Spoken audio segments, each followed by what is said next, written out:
Over the airways of ESPN Radio and ESPN News, 250-plus markets across the United States of America. Check your AM, FM listing nearest you, plus ESPN Radio on Sirius XM, Channel 80, plus ESPN Radio simulcast over the live national television airwaves of ESPN News. Number to call up as always is 888-SAY-ESPN. It's 888-729-3776. Time for Straight Talk, brought to you by Straight Talk Wireless. Lots of stuff to get into today. Lots of NFL stuff. We're just less than 2 weeks away from the NFL season. This weekend really jump starts the college football season, although some would say last Saturday's game, just past Saturday's game between Miami and Florida, definitely started things off on a good note. My personal opinion, it really jump starts this weekend because you're looking at the top 4 teams in the nation, in Alabama, Clemson, not necessarily in that order, of course, Georgia, Oklahoma, Michigan, and other places. So we got to look at all of that stuff, and there'll be some interesting things to talk about. I'm looking forward to that. Obviously, the NFL season took a turn because with Andrew Luck announcing his retirement from the sport of football, it not only changes things potentially in the AFC South, it changes things in the AFC totally. One of the questions that you might ask is, okay, is a wild card team coming from the South? Where will the wild card team come from? We all assume that New England's going to win the AFC East. Pittsburgh and Cleveland presumably will be battling for the AFC North, although we can't summarily dismiss the Baltimore Ravens. And obviously now that the Cincinnati Bengals have a new coach, who's to say that they're not going to do some things with Zach Taylor? Then you've got the AFC South. That certainly cannot be ignored because Jacksonville is still in there. Indy is Indy. Even without Andrew Luck, they're still a damn good team, it appears on paper. Houston can't be ignored with Deshaun Watson, DeAndre Hopkins, even though they've got issues with Clowney. And then you've got the AFC West, Kansas City, the Chargers. Denver's got a new coach in Vic Fangio. You got the Oakland Raiders on Hard Knocks, and John Gruden inspiring these boys and everybody talking about what they're going to do or what they're going to bring to the table. All of this kind of stuff is going on. I'm interested in knowing whether or not some of you folks believe the Jets really got a shot at a wild card spot, because I'd be damned if they're going to win the division. And then, of course, in the NFC, you've got Ezekiel Elliott doing an interview with Maxim from months ago, talking about how he wants to be a lifelong Cowboy. You got Aaron Rodgers talking about how disgusted he was about the boos that were serenaded down upon Andrew Luck. You got the NFC South with New Orleans and Atlanta. You got the Los Angeles Rams trying to get back to the Super Bowl. Seattle's got something to say about it. Porn star Jimmy and the San Francisco 49ers have something to say about it. Kyler Murray and the Arizona Cardinals are expected to be in last place, but they're one of the more intriguing stories in the NFL right now because Cliff Kingsbury is the new head coach, basically failing up, being below 500 in college, but somehow inexplicably landing a head coaching job similar, or I shouldn't say similar, but you could argue the same could be said for Tennessee, or rather Matt LaFleur, the head coach for the Green Bay Packers, who was the former offensive coordinator in Tennessee last year, whose offense was ranked 27th, and this man still found a way to get a head coaching job. There's a whole bunch of stuff to get into, and we will right here on the Stephen A. Smith Show, ESPN Radio, ESPN News. But there is something on my mind that I wanted to express, and that is reacting to Rob Gronkowski and his emotions. You know, talking about he wasn't right. I don't know if we have that sound, John, but talking about he wasn't right. He had to get himself together. It was necessary to step away from the game because he just wasn't right. That's what he was saying. Don't take my word for it. Listen to Rob Gronkowski himself. I needed to recover. I was not in a good place. Football was bringing me down, and I didn't like it. And I was losing that joy in life, like the joy. I'm sorry right now, but I really was, and I was fighting through it. And I knew what I signed up for, and I knew what I was fighting through. And I knew I just have to fix myself. Interesting to hear that from Rob Gronkowski, because the one thing that you absolutely positively could say about Rob Gronkowski, other than the fact that he was fantastic, that he's a future Hall of Famer, that he was universally recognized as the best tight end in football, and that injuries more so than anything else in all likelihood derailed him and made him retire before the age of 30. The one thing that we cannot deny is that the whether it's the ebulliency or the joy of playing football, it emanated from him. You saw it constantly when he was out on the field. One of my favorite times of watching the touchdown celebration from Rob Gronkowski is when the New England Patriots had to go over to London to play, and he scored the touchdown and then started marching like the soldier. What are they called, John? The folks that be the big head, the folks in England, for crying out loud. Yeah, the English guard or whatever, how he was marching like that before spiking the ball. It was really, really funny to watch him do that years back. But you know what? He got emotional yesterday when detailing his reasons for retiring from the NFL. He was speaking at an event in New York City to announce his new partnership with the CBD company, CBD Medic to be exact. And when he was speaking about that, you could see that he fought back tears in speaking about it because it was getting emotional. So one would argue, considering the environment that he was in, that he was alluding to the plethora of injuries that he incurred while he was playing football for the New England Patriots. Back, elbow, knees clearly, all of these kind of things. He had to battle an awful lot of injuries.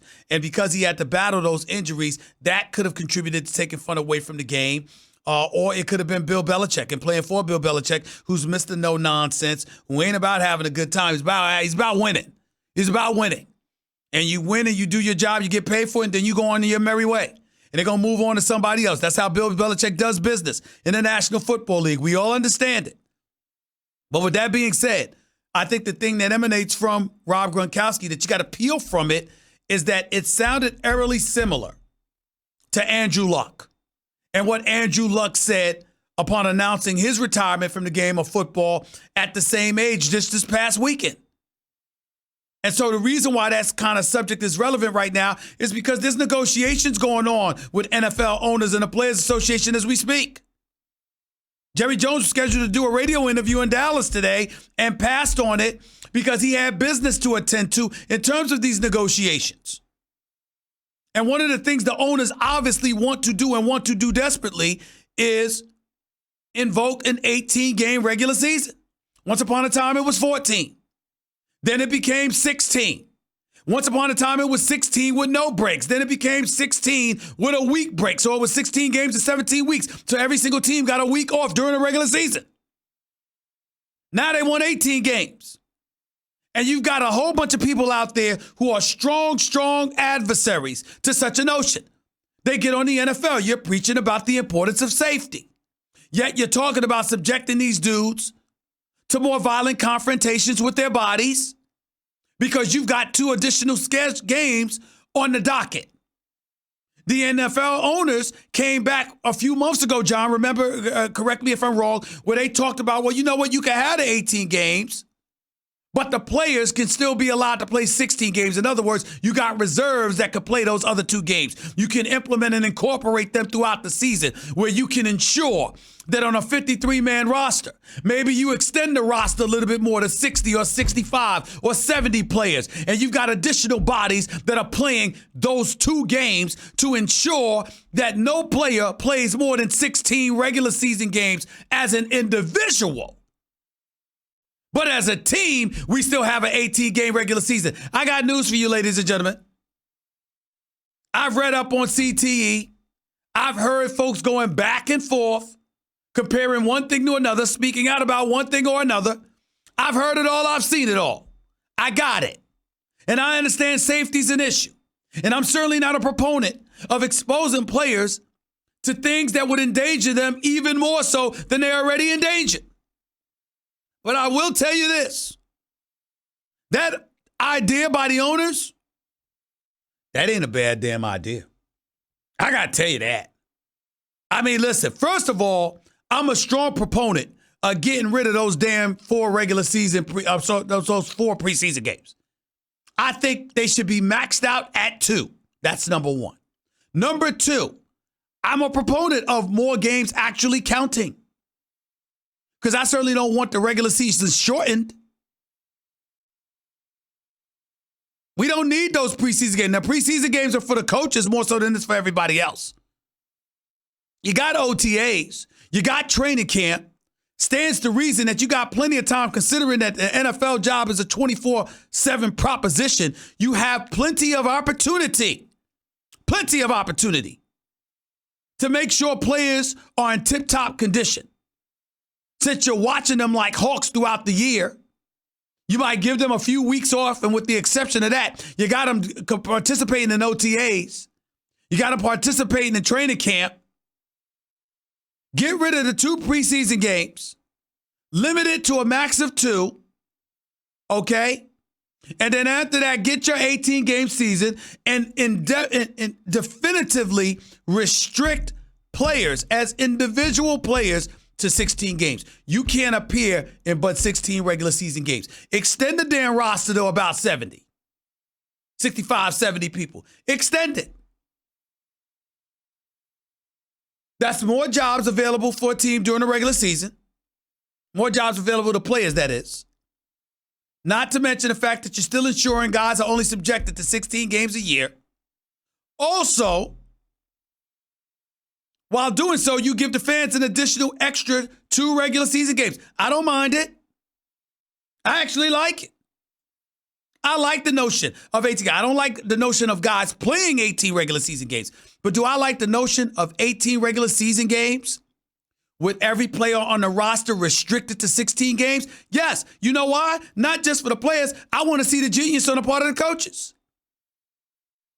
So the coach is going to look at the schedule. You know how they try to deny every game counts. Everybody's the same. Liars. So in other words, you're New England, and you're playing the Pittsburgh Steelers 1 week. You're playing the Tampa Bay Buccaneers the next. You're playing the Detroit Lions or the Arizona Cardinals the next. Or the Oakland Raiders the next. I'm bringing up all the cellar dwellers. You're playing them next. You try to tell me it's the same? Let me tell you something right now. I say go for it. That's what I say. I say absolutely positively go for it because I think it's worth entertaining.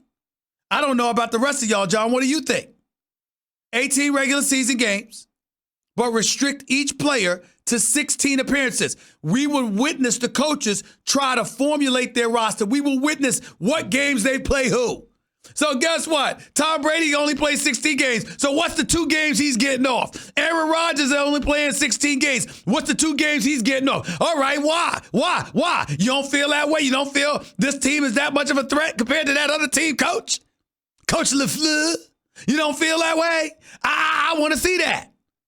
Le'Veon Bell, you playing for the New York Jets. Hey, man, it's great. It's good seeing you going up against New England. And I got to look at your schedule to see if Pittsburgh's on your schedule, but it's good seeing you going up against them teams. But suddenly, Le'Veon Bell ain't available to go against the Buffalo Bills. I wonder why. See, those kind of things. You see the intrigue, John? You see what I'm getting at? It's the intrigue of it all. Because what games you going to play and what games you going to sit them at? Is rest the reason? Is there safety one reason? Or is it that you don't respect the opponent? If I'm sitting there and I'm Big Ben Roethlisberger and Mike Tomlin decides to sit me down against the Jacksonville Jaguars, is it because the game is meaningless? Or is it because Josh Allen has joined Calais Campbell and the crew and I don't need those monsters coming at my boy? Or I'm a bench him against Cleveland, which would never happen. And I got Myles Garrett and Sheldon Richardson and those boys coming at me. I got to be careful. Olivia Vernon, I got to be careful. See, I like this. It could be very, very intriguing. So with all of those things, all of those potential storylines in place, I want to state for the record, I am a total proponent of an 18-game season that limits every single player to only 16 games. You got to insert and incorporate reserves into the mix. We got to see what they're made of. All of that stuff matters. All of it. And I got to tell you, I love it. I love the idea of it. I really do. What about y'all? 888-SAY-ESPN. That's 888-729-3776. You're listening live to the Stephen A. Smith Show, ESPN Radio, ESPN News. That's one item I wanted to touch on. Here's the other. Ezekiel Elliott talking about the possibility or his willingness to be a Cowboy for life. As you all know, I'm averse to such a notion. I mean, I like Jerry and Stephen Jones. Those are my buddies. I like my buddies. Those are my pals right there. I tell you, I reckon you're right. I mean, there's some special guys down there in Texas. They're all true. Players ain't got no problem with it. Happy Jalen Smith got his money. Love that brother. His story, getting injured at Fiesta Bowl in Notre Dame and then coming into the pros and having basically to sit out.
Awry. Tick Jerry Jones off, and Jerry Jones should have been ticked off. No excuse for it. I don't want to talk too much about Jerry because then y'all will discover I've grown to like my buddy Jerry Jones. So much so I don't even mind the notion of the Cowboys winning until I think about their fans. And that is when I vomit continuously. I can't stand you Cowboy fans out there. Y'all make me sick. Can't stand y'all. Worst fan base in American history. Y'all just make me sick. The only reason I root against the Cowboys is because of y'all. 1-15, 3-13, 5-11. Get to the playoffs with a 13-3 record for crying out loud. Lose any damn way. 30 minutes later, you know we're going to make the Super Bowl next year, right? Can't stand y'all. But the team, Dallas Cowboys going to be pretty good. Going to make some noise. Going to get to the playoffs. If Ezekiel Elliott is there, you ain't going to win. Eagles going to take the NFC East. Should have took it last year. They're going to take the NFC East. All right? And then y'all going to have to battle for that wild card spot. It's going to be really interesting to see. 888-SAY-ESPN. That's 888-729-3776. Got a whole bunch of stuff to talk about as the show progresses today. Again, Gronk, do you think he's going to return? Zeke, do you think he's going to be available by week 1? Or should he be? Or should Jerry Jones make him wait? What about my notion of the NFL? 18-game regular season, just ensuring that players are limited to 16 games. I kind of like it. I really, really do. Plus, just looking at the whole NFC as a whole, I'm just intrigued. The whole NFL as a whole, I'm just intrigued with both conferences this year. Patrick Mahomes and the Chiefs, the Steelers without AB and Le'Veon, the Jets with Le'Veon. Spoke to my man Jamal Adams, strong safety for the New York Jets today. My brother, I love that brother. All right, him and the Jets, what they going to do this year? Barry Sanders speaking up about Saquon Barkley and how great he could end up being, whether that's going to make a difference for the New York Giants this year. We ain't even getting to Daniel Jones and when he should be in the starting lineup, because if you listen to Mara and the Giants, you won't see him at all until 2020 because they're hoping that Eli Manning has a great, great year. All of that and more coming up right here live on the Stephen A. Smith Show, ESPN Radio, ESPN News. To your calls and more in just a minute. By the way, people, I'm here to tell you about Zelle. And that's after I tried to tell you that was Straight Talk Wireless, everything for less, only at Walmart. Let me get back to Zelle, because we're talking about a quick and easy way to send and receive money right from your banking app. If you're sending your kid off to a college this fall, remember that the best care package isn't a package at all. Just send them money with Zelle. It's easy to use, and the money you send goes directly into your college student's bank account, typically within minutes if they've already enrolled. That way they can pick out the perfect care package for themselves. Look for Zelle in your...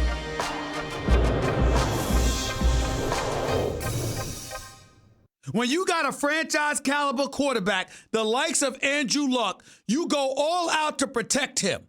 You don't protect Chuck Pagano. You don't protect former GM Ryan Grigson, who should never be a GM in this league again. I'm not saying he should be unemployed. I'm not saying he doesn't know football. I'm not saying he doesn't deserve a check from an NFL team. But when you hear the stories that you've heard about Ryan Grigson, as it pertains to his hard-headedness, his acerbic attitude, his unwillingness to get along with certain people, whether it be the coach, scouts, other people who didn't want to listen. And you see what he has subjected. He spent years as the GM for the Indianapolis Colts, subjecting Andrew Luck to over 5 years. 5 years. The man was sacked 100 times. In the first 3, he was sacked 100 times. Andrew Luck was sacked 41 times as a rookie in 2012. 32 times his second year. 27 times his third year. Yes, there was improvement. But damn it, 100 times is 100 times, and that's only counting the times that he was sacked. It ain't counting the amount of times that he was hit. It's not an accident that everybody sits here right now raving about Chris Ballard. What did this man do? In Ryan Grigson's 5 years as a general manager for the Indianapolis Colts, he drafted an offensive lineman to protect Andrew Luck and buffer a running game. Before the 7th round, only 3 times. You got to be kidding me. This is your franchise, and you didn't protect them. Not nearly as well as you should have. You looked at his 6'4" frame. You looked at the 240 pounds. You looked at those tree trunks for thighs and legs, and you just assumed he would be all right. Well, he wasn't. With each drop back, with each hit, this man was withering away. From what I understand, this deal is getting done. He will be back by week 1. At a certain point, when you say this is not working, do you wait until before the first game of the season? And if you wait before then, you're not going to play anyway. A lot of guys will work out on their own. There's no better environment than competing every day with guys who are at your same level, who play pro football. When you are in contract stalemates, holdouts, as one person texted me, you don't want to mess with Jerry Jones. The Stephen A. Smith Show on ESPN Radio is presented by Progressive Insurance. Guests on the Stephen A. Smith Show appear via the Shell Pennzoil Performance Line.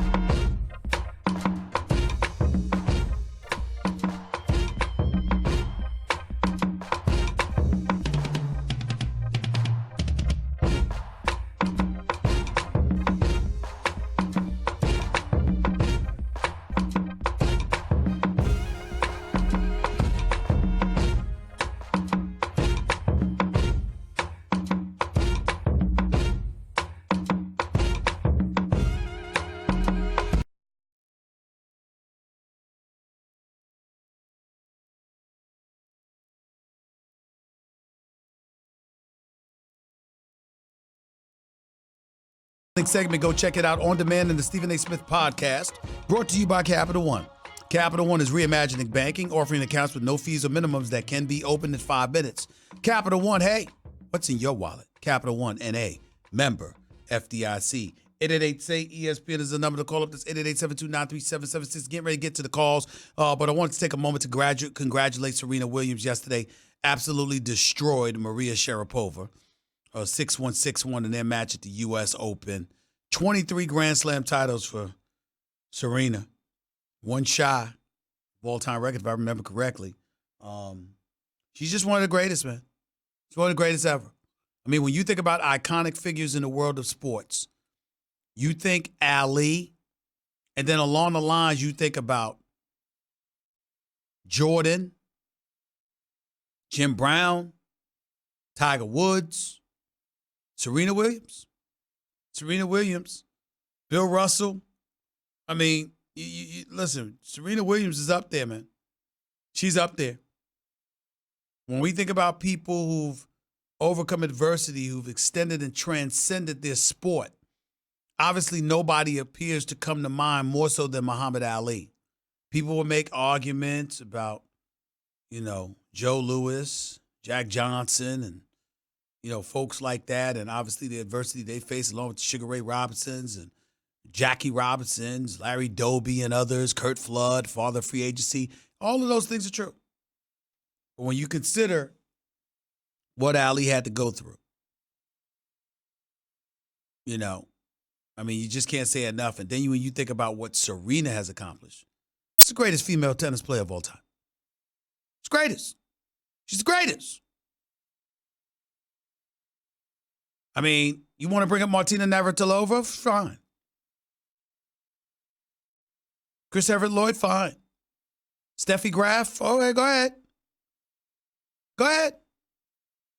Nobody eclipses Serena Williams. Nobody eclipses Serena Williams. I'm just saying. I just wanted to make sure I'm very, very, very clear about that. 888-SAY-ESPN. It's 888-729-3776. To the phones we go. Let's go to Brian. You're live with Stephen A. What's up? What's up, Steve? Talk to me. What's up? Hey, first of all, I say I love your show, bro, man. I watch it every day, man. Thank you. Go ahead. Hey, for the 18-game season, though, you say you was you was for the 18 games. What about the fans, though? When you bring your son to the game, and he's a big Ben fan, he should know that game. I'm sorry, he's a what? You're a Ben Roethlisberger fan, and that game he said no, but you bring your son. That's the only game y'all can make it to. I feel you on that. I feel you on that. That's something that's worthy of taking into consideration. But I got news for you. All the intel that we get about the NFL fan base is that folks can't get enough of football. They don't give a damn who's playing. You got preseason games outrating, in terms of ratings and stuff like that, outrating baseball games, outrating some basketball games, for crying out loud. When that kind of stuff is going on, that ain't about a particular athlete. That's about the sport and it establishing itself as an event. And when you take that into consideration, I think that's what you can't ignore. And that's what I'm paying attention to. Okay. All right. Well, appreciate it. All right. Thanks a lot. Let's go to Charles. You're live with Stephen A. What's up, Charles? Yeah, Steve, what I'm calling you about, I just got to continue and discontinue my workout at Malibu, and I'm looking at your show. What I was calling about being a former player in the NFL myself, I have a problem with 18 games because it's all about, let me finish, Steve. It's all about the money versus the players' bodies and conditioning. Then it was something you said this morning when you had a good friend of mine on your show, and Keyshawn Johnson, who kind of kept it politically correct. And I hear you say from time to time on your show that you like to keep it real. Well, I'm going to be for real with you, my man. Bottom line is this. The game has changed.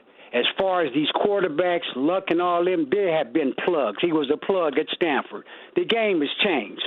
These brothers are not going to stand back there and take that punishment. If you're not open in your route at the time, I'm leaving. I'm not going to take that punishment. As far as Tom Shady goes, as you guys think is the greatest Tom Brady, there ought to be an abstract by his name because they changed the game for him where you couldn't breathe on him or paint matting.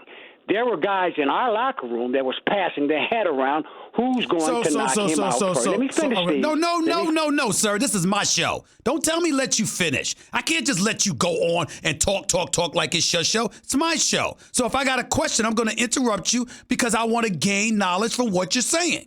So show me the respect on my show to work with me and answer my question. You're talking and you brought up what guys are not going to take. Then you brought up Tom Brady and Peyton Manning. You're all over the place. So I'm trying to reel you back in.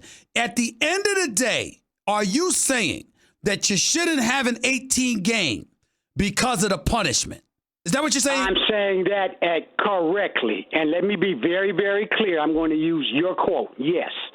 Because you know why? If a guy gets hurt during the preseason, that's going to cost him money if he can't. Stop right there. Stop right. I'm glad you said that. Stop right there. You're acting as if I'm saying force the players. That's not what I'm saying.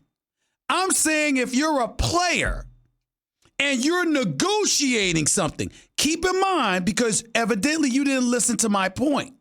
I said I'm a proponent of 18 games, not of players playing 18 regular season games. So in other words, you take a 53-man roster, okay, Charles? You elevate it to 65 to 70. And you make sure that no individual player plays more than 16 regular season games.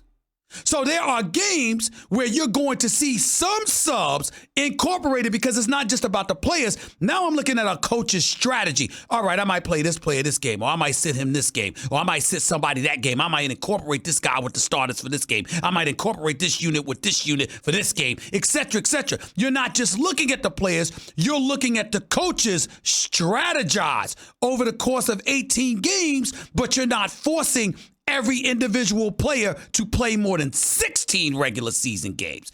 That is my proposal. What's wrong with that as it pertains to danger? So then let me ask you this, Steve, and it's an open-end question. Are you for the 18 games, yes or no? Yes. You are. But not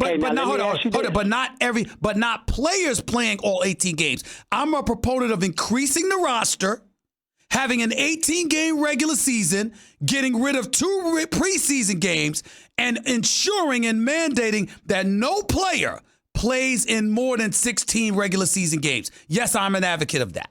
Now, let me ask you this.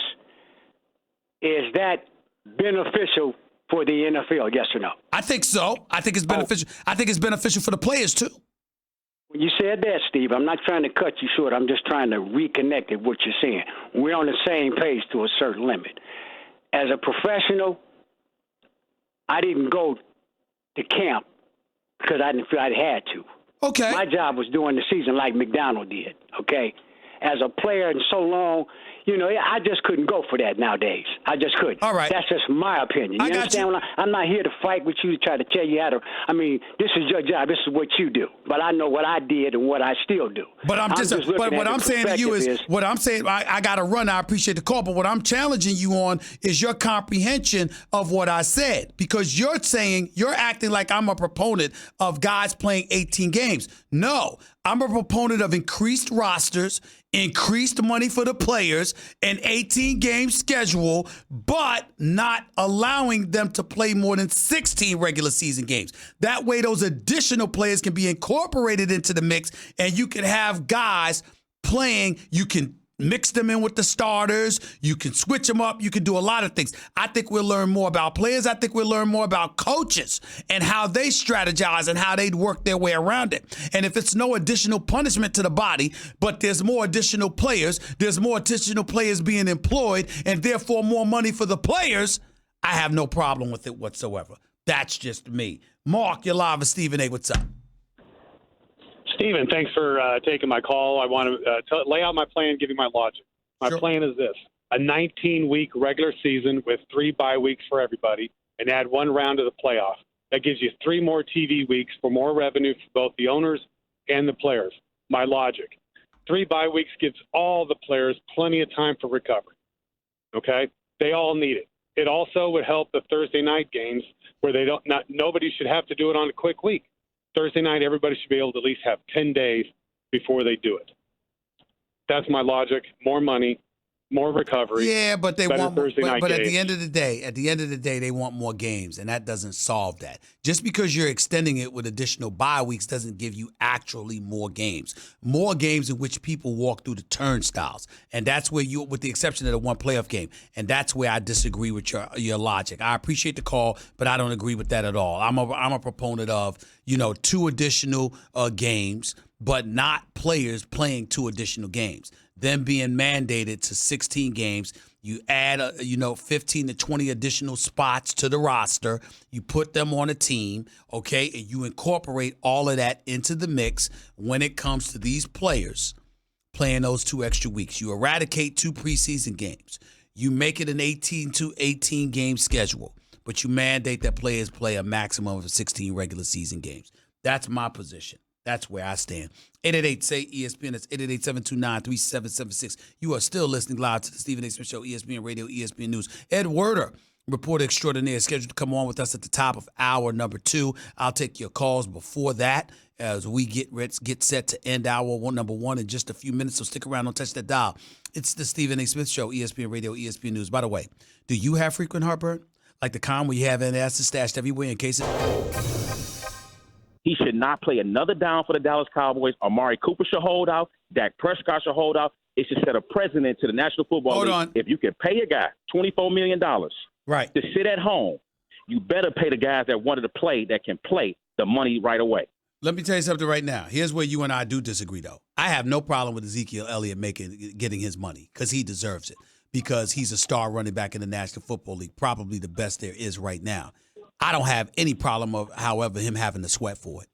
Because the fact of the matter is, when you get suspended for 6 games, when you get called up to the commissioner's office on 2 or 3 occasions because you don't know how to act, and you besmirch the franchise the way that he has by finding himself in those particular situations in the midst of Dak Prescott never missing the game, being the quintessential leader that you're supposed to be, who, by the way, is in the midst of contract negotiations with the Cowboys himself.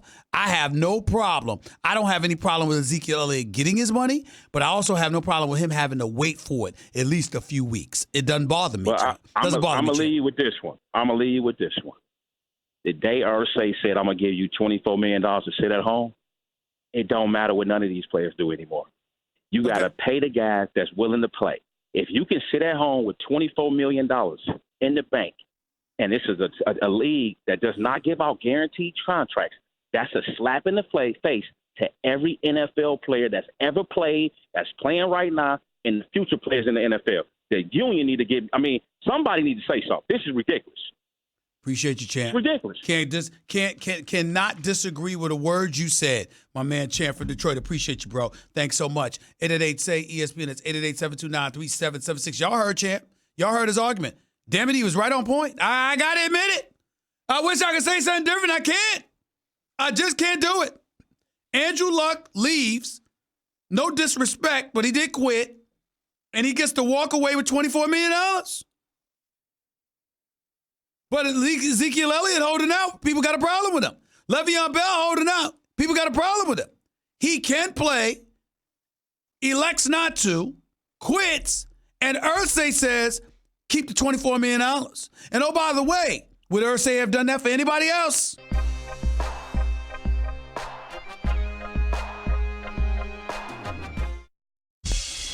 The Stephen A. Smith Show on ESPN Radio is presented by Progressive Insurance. Guests on the Stephen A. Smith Show appear via the Shell Pennzoil Performance Line.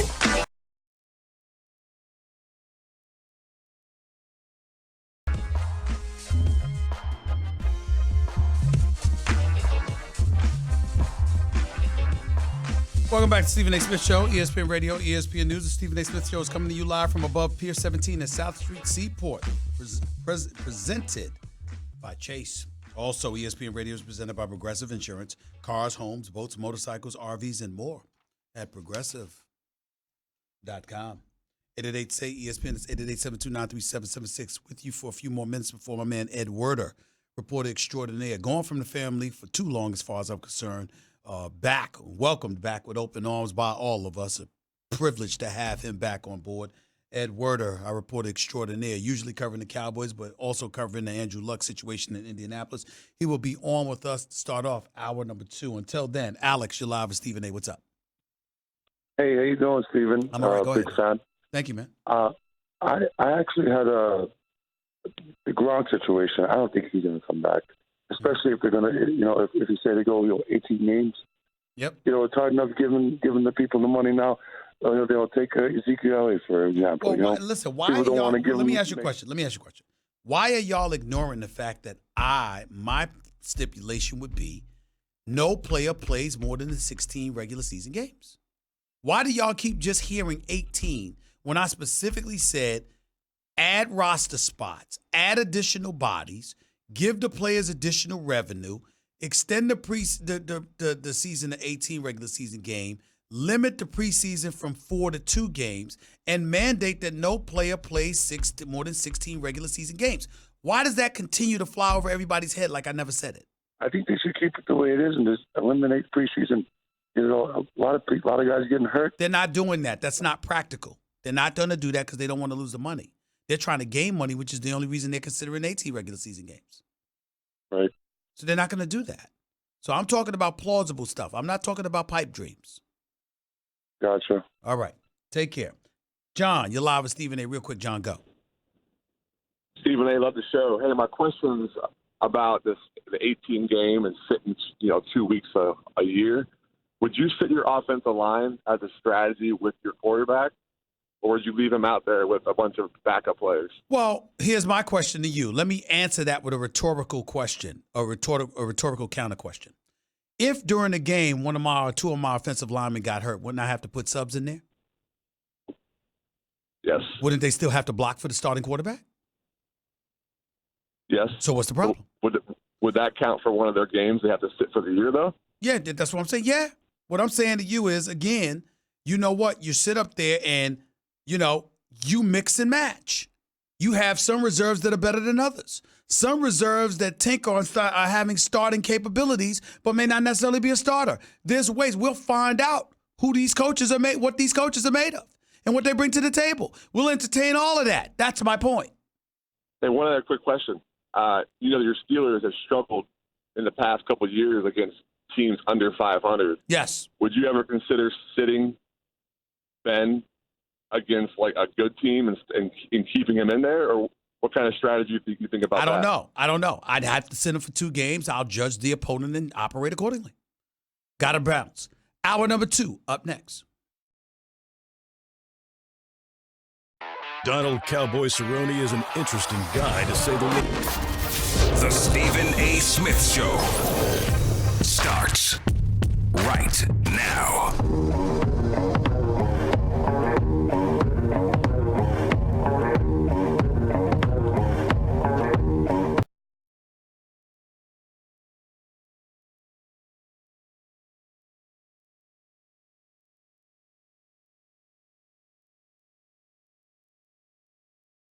To the hottest theater shows and more.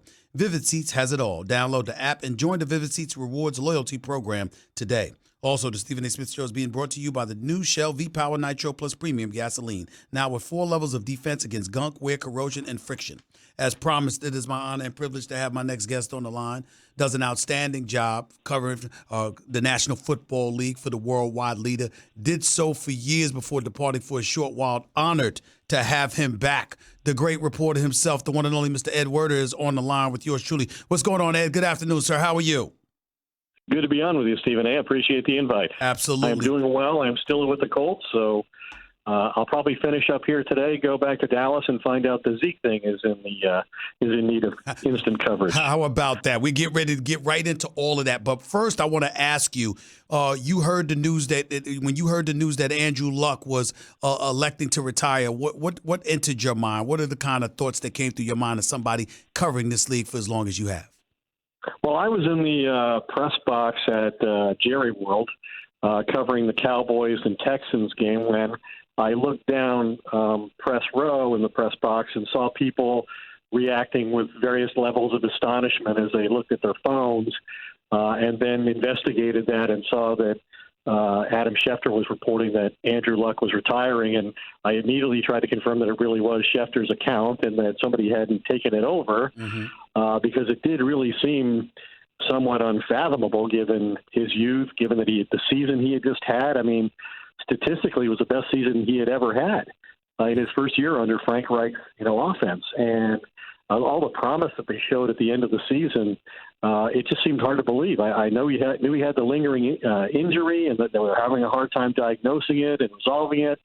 But I just don't think anybody expected that this was going to be the end result. So in the aftermath of learning that he has retired, I mean, nosing around the way that you do and having the multitude of sources that you have in the National Football League, it's one thing for it to be the injuries, the numerous things that he's had, the shoulders, the lacerated kidneys, etc.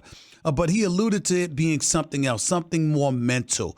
Have you gained some perspective on exactly what he was going through that led to him retiring a week and a half before the NFL season began, as opposed to the start of training camp or maybe even sometime earlier? Well, I mean, I understand the criticism in terms of the timing and the negative effect that has on a football team that's just, 2 weeks from starting the regular season. But I really think it was, his expectation that the injury was going to be resolved at some point and the pain was going to go away and he was going to be able to play without being impaired. And that just never happened. And he said himself that he never really considered retiring from football until 2 weeks from the time that he actually did it. And he was so committed to that course of action that the Colts did have a conversation with him that involved, Chris Ballard, the general manager, Jim Irsay, the owner of the team, and the head coach, Frank Reich, in which they proposed, well, let's see if we can take it. We'll put you on IR. Let's see if we can get this resolved over, a certain space of time during the course of the season and then bring you back, but leave ourselves that option. And he just wanted nothing to do with it. He was, at that point, his mind was made up that he didn't love football anymore, the way he was having to play it, what he was having to put into it, the pain he was enduring in every phase of his life. And so he just decided that at this point, at least, he was better off without it permanently. So did they elect to leave him be? Probably presuming that he'll change his mind and ultimately he'll come back maybe in a year, 2 years max? Or is it one of those situations that they're resigned to the fact that he has spoke with such definitiveness that they don't think there's any way that Andrew Luck is going to change his mind and elect to come back to the game of football? Well, they put him on reserve retired, and I don't know what the terms and conditions were of the settlement that they reached in terms of the $24 million unpaid dollars in his contract. But I assume that during the process of negotiating all of that, the Colts have been very careful to protect their rights to Andrew Luck going forward, because either, if he comes back, they would want to be open to the possibility of having him be their quarterback, or if they've somehow replaced him adequately in their own minds, he would certainly have a trade value. So I'm sure the Colts will be involved in that if it ever comes to it. But, I talked to a person who was very close to Andrew, who said that at this point they're convinced that he views this as a permanent retirement, that it's not going to be a Brett Favre type thing where, he regrets this and misses the game and decides to come back. He's wired differently than, the Peyton Mannings and the Brett Favres and Drew Brees. He's a different guy. And I'm not saying he won't change his mind, but I'm answering your question, and I think that was about how the Colts are moving forward. I think they're moving forward believing that he's done, and they'll prepare this season and in the future accordingly. And if that changes, they'll address it at the time. ESPN national reporter Ed Werder on the line right here with Stephen A., ESPN Radio, ESPN News. Let's transition to the Dallas Cowboys. You heard Marshall Faulk, who went to Cabo and was training with Ezekiel Elliott. He spoke to you. He told you that it really, really comes down to whether or not the Dallas Cowboys are willing to have Ezekiel Elliott miss games just because he wants to be the highest paid running back in football. I'm paraphrasing here. Talk to me based on your conversations with Faulk and others about what Ezekiel Elliott's mindset appears to be at this particular juncture as we close in on starting the 2019 NFL season. Well, as far as I know, nobody's spoken directly to Ezekiel Elliott since he went into exile in this contract holdout.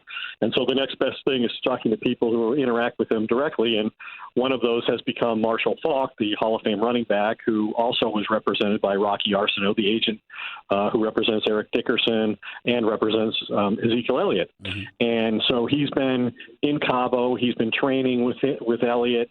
He said he's, doing game type activities that do everything but simulate contact, which is impossible, and obviously the biggest part of the whole thing when he does come back. But his goal in this is to make sure that Zeke is physically as ready as he can be when he does come back and the contract is resolved, to take his place in the starting lineup as quickly as possible. I think it's worth noting, Stephen A., that when he went to Cabo in 2017 during his 6-week suspension, when he came back, he was immediately successful. He He rushed like 24 times for 97 yards against the Seahawks, and then he had a 27 carries for 103 yards against the Eagles. And doing that despite the fact that the Cowboys felt he was 5 to 10 pounds overweight. So I think that's the reason that Marshall has been asked to come in and help, push him that little bit, try to bridge that gap.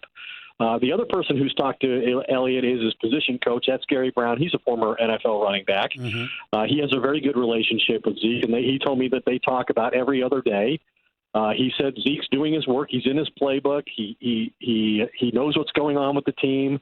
He's interacted with them about the development of the young players, including Tony Pollard, who's been talked about a lot by the Cowboys. And he misses the game, and he loves his teammates, and he wants to come back as soon as possible. But he feels that he has earned being the highest paid running back in football. And the Cowboys feel like when they drafted him 4th overall, one of the things you get with a first-round pick is 5 years of contractual control. And they're willing to do a contract with 2 years remaining. They've done it with Tyron Smith. They just did it with Jalen Smith last week. What they aren't willing to do is do a contract 2 years early and make him the highest-paid player at the running back position, surpassing Todd Gurley. They think that contract by the Rams was a mistake and an aberration. So when Jerry Jones, I know you got to get ready to get on out of here, but I'm looking at Jerry Jones, I'm looking at Stephen Jones. Jerry Jones seems to be drawing a hard line in the sand. Stephen Jones seems to be more optimistic. Is there an argument that can be made that they're not necessarily on the same page as it pertains to Ezekiel Elliott, or are they marching in lockstep with one another as to what should be done to compensate this young man? I don't think that I've really detected that they are in disagreement about his value at this point. Okay. We know they had a difference of opinion on players like Deion Sanders, that they had a difference of opinion on Johnny Manziel. Mm-hmm. I haven't sensed that yet, and it's not over, so it could still get to that point, or it could reveal itself if they've concealed it. But it's hard to predict what they're going to do because on one hand, right, you have their history. And their history has been that once before Jerry was put in this situation by Emmitt Smith. Emmitt Smith didn't have a contract. He had honored his contract and was not satisfied with what the Cowboys were offering. And Jerry had a defending Super Bowl champion that started the season without the league's reigning rushing champion. Right. So he's not in a much different situation now, is Jerry. He'd be taking a similar gamble. The question is, what did he learn from that he decides to apply to his current situation? I look at it like this. Jerry Jones is soon to be 76 years old. Mm-hmm. They have what they think is the best roster in terms of talent and depth that they've had since they won 3 Super Bowls in the 90s. Okay. They have a head coach in Jason Garrett that Jerry really wants to succeed, has really stuck with against all manner of public opinion. But didn't extend him. And he's been put in the last year of his contract. Right. He's coaching for his job, and he's doing it with a first-year offensive coordinator calling plays. So on top of all of that, playing 2 division games to start the season, do you really want to deprive these people and this team of the player it was all built around? I just think ultimately Jerry's got to give on this. Ed Werder, appreciate you. Great work as always. I know you got to run and do some TV. Thank you, buddy. I really appreciate it. Thanks. Great to talk to you. Thanks, all right, Stephen. You too. The one and only Ed Werder. I cannot express to y'all how happy I am to have him back. He does an outstanding job for ESPN. He has always done an outstanding job for us throughout the years, and it's great that he's back in the family covering what he loves to cover. That's the NFL overall, and in particular the Dallas Cowboys. It is absolutely phenomenal and fabulous to have Ed Werder back. He was right here with Stephen A., ESPN Radio, ESPN News, 888-SAY-ESPN. That's 888-729-3776. And let's dissect that last part about what Ed Werder just broke down, because it's incredibly important. He gave you a little bit of history there. Him and Stephen Jones didn't agree on Deion Sanders, didn't agree on Johnny Manziel. Okay, they were on opposite sides. Stephen Jones, the son, Jerry Jones, the father, but they don't appear, at least as of yet, to be on different sides of the fence when it comes to Ezekiel Elliott. Ezekiel Elliott, by all accounts, is fixated on being the highest paid running back in football. He thinks he deserves to be paid more than Todd Gurley. How do all of y'all feel about that? You know the number, 888-SAY-ESPN. That's 888-729-3776. Then there's this nugget. There's this nugget to consider. You're Jerry Jones. You are approaching 76 years of age. You have been open, honest, and public about the fact that your best years are behind you. Time is running out. You ain't necessarily the man you used to be. You understand? Your mortality is staring you in the face. Yet here you are with the best roster that you had since you won Super Bowls up to 1995. Not only that, you've got an all-world running back. Not only that, the backdrop of Emmitt Smith holding out, missing the first 2 games in 1993 before you ultimately had to pay him. You went 0-2.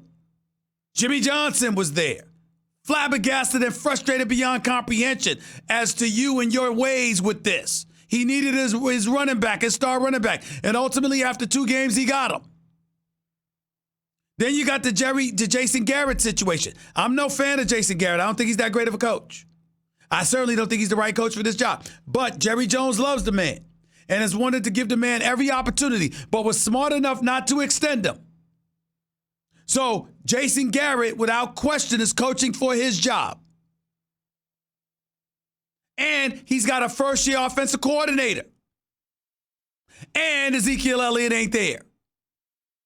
You're Jerry Jones, even Ed Werder, who's as diplomatic, down the middle, and objective as they come. Even he said, quote, at some point, Jerry Jones has got to give into this. That tells me that everybody believes Ezekiel Elliott is the one with the leverage, not Jerry Jones. I'm not sure about that, but I respect the hell out of it coming from Ed Werder, I'll tell you that much. Back to the phones we go. 888-SAY ESPN. George, talk to me. Yeah, I think Zeke will come back, but I was wondering about that 18 games that you were talking about. Why don't they just cut the preseason out altogether and add 20 games? And like one of your previous callers said, just had to have the 3 bye weeks in between, so if guys get hurt or suspended or whatever. I don't think they're gonna propose getting rid of preseason because you need exhibition games in every sport before you go out there and do the real thing, just to make sure that you work out some of the kinks or whatever the case may be. Remember, Major League Baseball, you got spring training. Basketball, you got preseason exhibition games, okay? And so when it comes to football, you're going to want and need the same things. In the sport of golf, in the sport of tennis, you have tournaments that are basically perceived as being exhibitions because they're nowhere nearly as important as other tournaments. So exhibition play seems to matter in every single sport, and I think it matters with the National Football League, and they'll never eradicate it. Totally. Well, the only reason I said that is because I was thinking like college, they just, come right out the gate, and play. Yeah, but you got to remember college football, they practice with each other. It's kids, and it's forgivable because it's amateurism. So the perception of it being amateurs, and as a result, the demands placed on their shoulders are far less than that of paid professionals is where it comes into play. You could see a college kid not measure up, and you can forgive it because they're kids. You ain't trying to hear that nonsense when it comes to pro sports. The money that they charge, the money that the players are getting paid, et cetera, et cetera. You want excellence, or you want peak performances. You don't want to see somebody that you looking at, you going like this, I can play better than him. You can tolerate that with kids. It's hard to do with professionals. I feel you on that. I feel you. All right, man. Thanks a lot for the call, buddy. Appreciate it. Leroy, you're live with Stephen A. Talk to me. Hey, Stephen, I got a Jacoby Brissett question. Sure. Man. All right. Being as though the Colts are willing to pay Andrew Luck $24-25 million to sit home, do you think that Jacoby Brissett's agent will be wrong to fight for more money for him this year? Nope. Let me say this to you. He can fight for more money because that's his job as an agent. He ain't going to get it until the brother produces. Now, Jacoby Brissett is 26 years of age. But remember, his 1 year in Indianapolis where he was the man, starting in place of an Andrew Luck who sat out for the entire season, Jacoby Brissett was 4-11, completed 58% of his passes, threw for 3,000 yards, but 13 touchdowns and 7 interceptions. Some would say with numbers like that and a QBR of 41, you're lucky to have a damn job. So it's not like he's in a position of leverage. You can try, but the fact of the matter is if I'm Ballard, if I'm Irsay, if I'm Frank Wright, I need you to go out there and prove yourself and prove that you can lead this team before you're in any kind of position to strong-arm me about more money. Hey, thank you, man. Take it easy. Let's go to Hassan. You're live with Stephen A. What's up, man? Hey, Stephen A., this is Hassan from Indianapolis. Yes, sir. I have admired you and your work for over the years, and I respect everything that you do with journalism. But there's one thing I have a problem with. Yesterday on your show, you said you thought the fans were kind of okay in booing Andrew as he walked off the field. Yeah, I thought that was so disrespectful in the way that Andrew had given so much of himself to this organization, to this city, and just because it got leaked out that he was retiring, that man has a right to retire, just like any of us that has retired. Well, let me respond to your direct, come at me. What I was trying to say is, in that moment, when you learn that this guy is walking away from the game, I understand it. I don't think that they were wrong, and I don't think that they should be excoriated for it. I think that it was a natural reaction. Yes, I don't think they would do that today. I don't think they would have done that yesterday. But I think in the moment Saturday, when you're looking at this offensive line, when you're looking at Mack in the backfield, when you're looking at the offensive line led by Quentin Nelson, when you're looking at T.Y. Hilton having Funches and Ebron available to him, and this kid Paris Campbell, if I remember correctly, that they drafted out of Ohio State and the kind of capabilities that he has, and you're hoping beyond hope that your expectations will potentially reach fruition, and it's the best chance that Andrew Luck has had since he's arrived in the NFL in 2012 of capturing the Super Bowl. And a week and a half before the NFL season begins, you're going to retire. I can understand why people in that moment are booing. So I understand and I appreciate where Aaron Rodgers was coming from, that bad man that he is. You know how much I love that brother. I appreciate where he was coming from, where he talked about it was disgusting, et cetera, et cetera. I think all of you are right if folks held that position after Andrew Luck's press conference, held that position 24 hours later, held that position now, a week later, a month later. You're absolutely right. But I think in that moment, I don't view them as even booing him. I view them as booing like, what the hell is going on? What are you doing? What do you mean you're leaving? It's a week and a half before the season. We got a Super Bowl to capture. What the hell is going on? I can understand that emotion ultimately engulfing you and taking over for a few minutes. I truly can. Okay, I can understand what you're saying as far as the week and a half before the season. But he had probably no idea at that point that back in March, February, or whatever, that he was going to retire. Yeah, but that's not my point. He was going to get healed. But that's not my point. My point is, as a fan, you're not thinking about that in the moment. You think about that once you go home and eat dinner. You think about when you left the arena and you went out and you got a drink.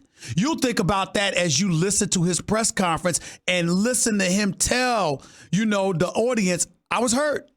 I heard those boos and it hurt me. And then you reflect on what he's done for you as the successor to Peyton Manning and the greatness that he put on display when he's healthy. I have no doubt that after those few initial moments, you'd have an elevated level of appreciation like Hassan has for what he's done. But in that moment, with diehard fans that don't give a damn, I mean, they're about the only ones that care about preseason. And they're there in attendance and looking forward to a Super Bowl caliber season. And this man retires after 2 weeks earlier telling Peter King, I'm going to play week 1. I can understand you like, what the hell is going on here? I can understand that, man. I really can. And I respect you, Stephen A. Keep up your good work and what you do and what you bring to us as an audience. I'm a Dodger fan. Oh man, you shouldn't have said that. Yankees, man. Go ahead. You know what? Y'all welcome to come to another World Series and lose, bro. You welcome. But I love you the same. Appreciate it, man. Day, thank you, man. You do the same. Appreciate the love. 888-SAY-ESPN. It's 888-729-3776. More of the Stephen A. Smith Show on ESPN Radio coming right at you in a minute.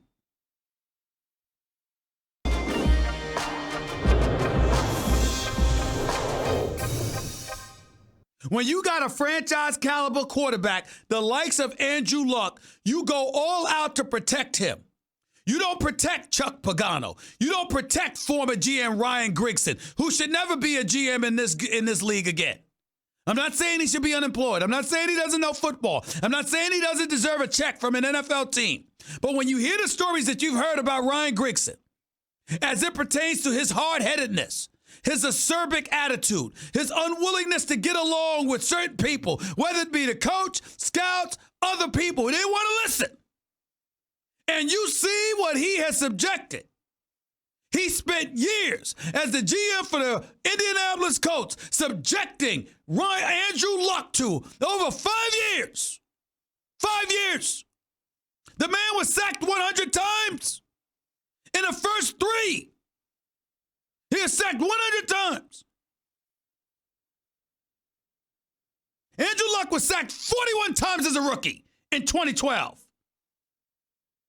32 times his second year. 27 times his third year. Yes, there was improvement. But damn it, 100 times is 100 times, and that's only counting the times that he was sacked. It ain't counting the amount of times that he was hit. It's not an accident that everybody sits here right now raving about Chris Ballard. What did this man do? In Ryan Grigson's 5 years as a general manager for the Indianapolis Colts, he drafted an offensive lineman to protect Andrew Luck and buffer a running game. Before the 7th round, only 3 times. You got to be kidding me. This is your franchise, and you didn't protect them. Not nearly as well as you should have. You looked at his 6'4" frame. You looked at the 240 pounds. You looked at those tree trunks for thighs and legs, and you just assumed he would be all right. Well, he wasn't. With each drop back, with each hit, this man was withering away.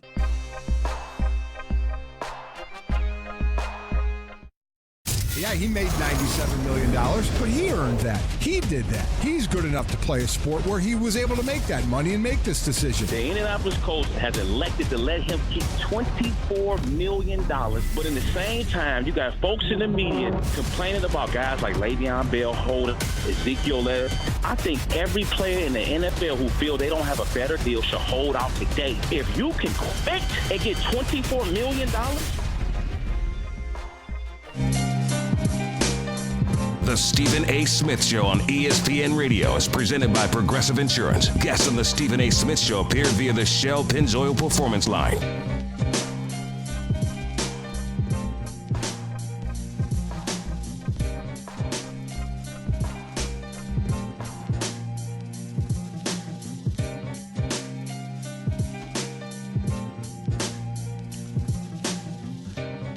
Listen up, folks. I'm here to tell you about Zelle, a quick and easy way to send and receive money right from your banking app. If you're sending your kid off to college this fall, remember that the best care package isn't a package at all. Just send them money with Zelle. It's easy to use, and the money you send goes directly into your college student's bank account, typically within minutes if they're already enrolled. That way they can pick out the perfect care package for themselves. Look for Zelle in your banking app or get more info at ZellePay.com. Zelle, this is how money moves. Terms and conditions apply. Also, ESPN Radio, the Stephen A. Smith Show on ESPN Radio is presented by Progressive Insurance.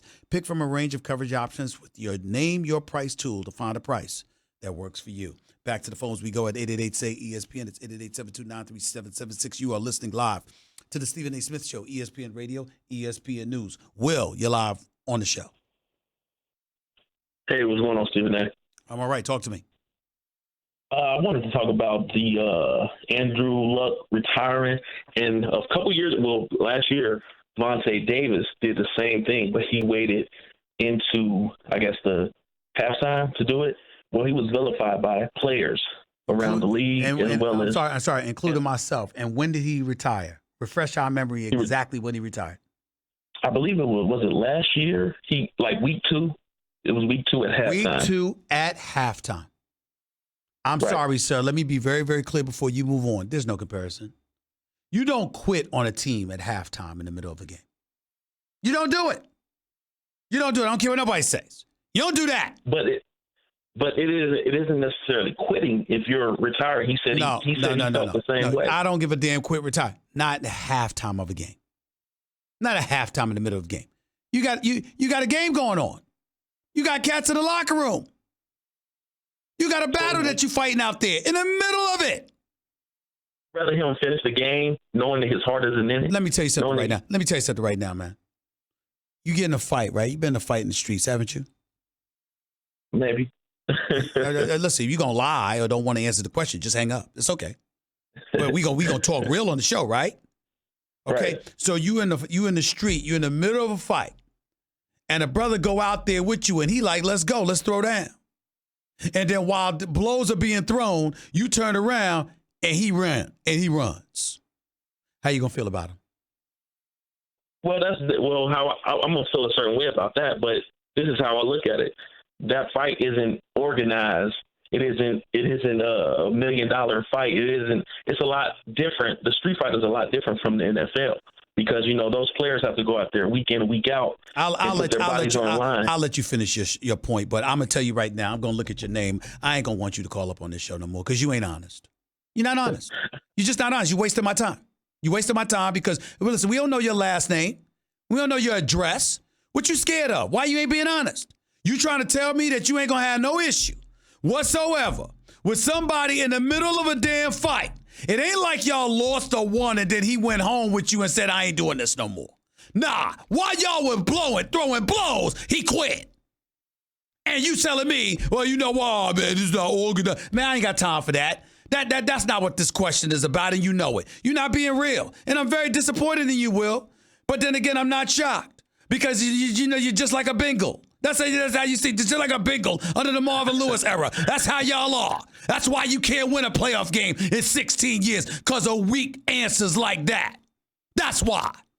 It's totally different. All right, hurry up and finish your point, because I don't want to disrespect you. You understand what I'm saying? No, but you ain't saying a damn word that nobody wants to hear. Your diatribe, your point of view is totally weak. It's inauthentic. It's not real, and you know it.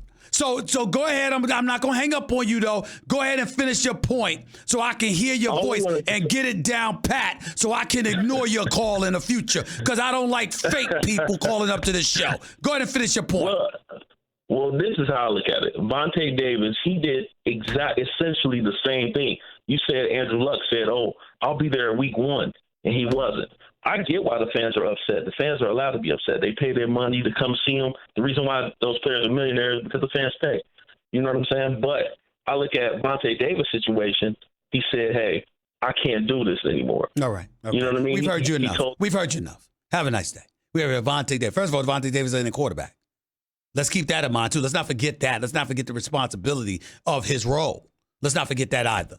Will in Cincinnati. Hey, John, do me a favor. Make sure I hear that voice. I don't feel like hearing from him the rest of the week. I mean, I'm just disgusted. Will's a weak caller. He's not being authentic. And people in Cincinnati, his boys that were listening to him calling the Stephen A. Smith show, those boys in Cincinnati, they know Will wasn't real. They know Will wasn't real. But that's all right. Let's go to Mike. You live with Stephen A. What's up, Mike? What's going on, Stephen A.? I'm good, man. What's up? Hey, look, I'm sorry for that last caller, man. You called him Marvin Lewis. Ooh, that was real about. I mean, was he not weak, Mike? He wasn't being. I'm a Colts fan, and he was all the way weak. He was all the way. He wasn't being real at all about his position because he knows I'm telling the truth. I can't even get what he was dancing talking about Vontae Davis. Oh, please, please. Anyway. Hey, I'm a Colts fan. I just like to tell, look, man, go on about your life, man. You got children, you got family, man. This game is just one time in a lifetime, and your children going to always be there. And if you ain't going to be able to be there for your children, man, you got to make the right decisions right now. I'm 34. I got children of my own, and I got to make decisions for myself. So I understand where he coming from. From a fan base, I was sitting there watching the Miami and the Florida game, and only thing I seen was that red line at the bottom. Andrew Luck retired. I probably felt like all the fans in there, but I realized something, though. Stephen A., this is what I realized, though. Mm-hmm. This man is injured. Mm-hmm. Out of 7 seasons he's been there, he only really played 3-4 of them. You know what I mean? Mm-hmm. It's you got the graphs. You got to think out your mind. You got to think out your position. Fans, I know we were looking for a Super Bowl this year. I can't talk junk to nobody. You know how much I want to talk junk to them Dallas Cowgirls all day, and they ain't even in my division. I can't even say nothing to them right now. Yeah. It just it's hurtful, but as being a man, being a grown man, knowing our position in life, we got to let go. You know, fans, I know we looking at Jacoby Brissett, you know, but we still going to be all right. This ain't the worst that will happen to us. Look how many times Edgar James and Farmer on the 1 yard line. You know, the best thing probably happened is when we got Tony Dungy. When Tampa Bay let him go when he supposed to have a Super Bowl, but he came to us and gave us a Super Bowl. It was bad enough to me that I was thinking about, oh man, I got two brothers going against a brother in the Super Bowl, but we still won. All right, I appreciate it. I appreciate it, man. I appreciate the call, my guy. I got to get to a couple of other callers, but I got to go. But I thank you for the call, man. I hear your point. I hear you loud and clear. Thanks a lot, man. MJ, you're live with Stephen A. What's up? Steve A., I'm calling you from Riyadh, Saudi Arabia. You're calling me from Saudi Arabia? From Saudi Arabia. Okay, stand still. Stand still. Stand still so we can hear you, because when you move, your signal's going in and out. So stand still and go ahead and make your point real quick. Go ahead. The fight is December 7th. Ruiz Joshua. Okay. In Saudi Arabia. I'm expecting you and Kellerman and Molly and the whole crew to be out here. I'm not coming to Saudi Arabia for Anthony Joshua and Anthony Ruiz. I'm not doing it. I'll watch the fight. I'll pay to see the fight. But I'm not flying to Saudi Arabia for Anthony Joshua and Andy Ruiz. I'd have flown there for Deontay Wilder and Anthony Joshua if Anthony Joshua hadn't gotten himself knocked down, 4 or 5 different times and stopped in the 7th round. Oh, I'd have flew out to Saudi Arabia for that. I am not flying out to Saudi Arabia for Andy Ruiz and Anthony Joshua. I'm not doing that. Of mini fights. And the kids out here love you, Stephen A. I appreciate that. My son Yusuf, my daughter Haya, they love you. We listen to you every night. It's nighttime here. In Saudi Arabia?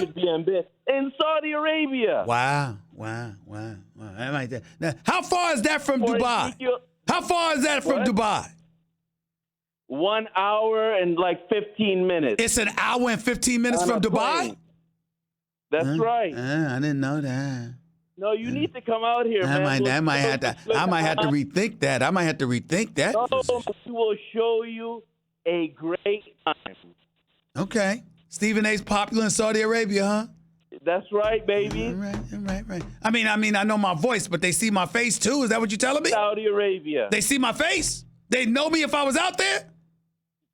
Of course. I couldn't slide under the radar and get away with being like a private figure. I couldn't pull that off. Well, we'll put you in the Saudi gear with the headdress and the sunglasses. All right. They might think you remember that movie Fast and Furious? Remember that movie Fast and Furious? I mean, would I be in that kind of position, that kind of environment that Tyrese and Ludacris and those boys were in? I would be in that kind of environment? Definitely. Are you hearing this, John? Definitely. I'd be in that kind of environment. It would be like that for me, huh? You guys need to come out here for the December 7th fight. I might have to think about that. I might have to rethink that. All right, man. I appreciate the call, man. Thank you so much. By the way, I think Anthony Joshua is going to make up for that, and I think he's going to beat Andy Ruiz in a rematch. But I ain't sure because the jaw is suspect, and Andy Ruiz obviously can fight. I got to give him credit for that. 888-SAY-ESPN. It's 888-729-3776. You're listening live to the Stephen A. Smith Show, ESPN Radio, ESPN News. Back with your calls to close out the show in a minute. By the way, did you know overall job satisfaction is at its highest level in 15 years? Wow.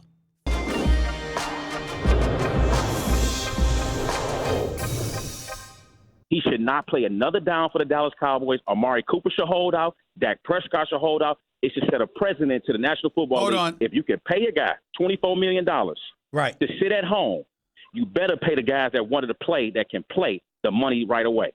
Let me tell you something right now. Here's where you and I do disagree, though. I have no problem with Ezekiel Elliott getting his money because he deserves it, because he's a star running back in the National Football League, probably the best there is right now.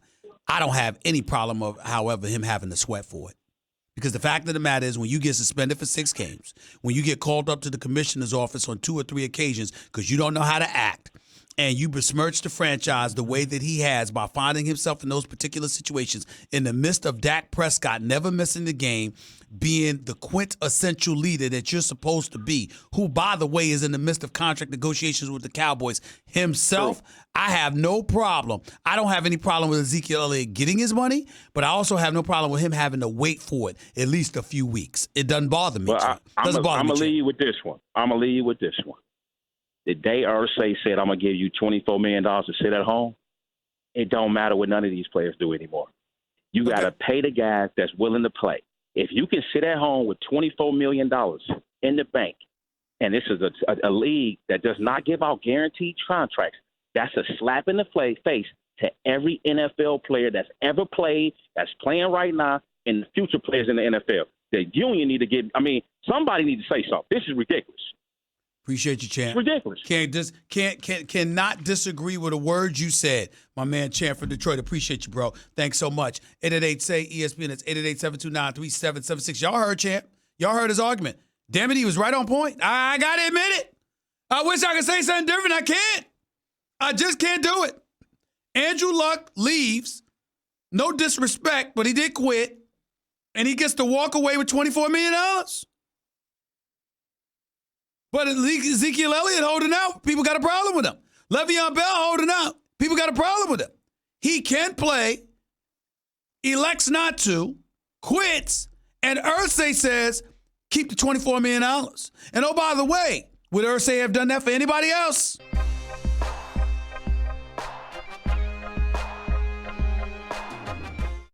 The Stephen A. Smith Show on ESPN Radio is presented by Progressive Insurance. Guests on the Stephen A. Smith Show appear via the Shell Pennzoil Performance Line.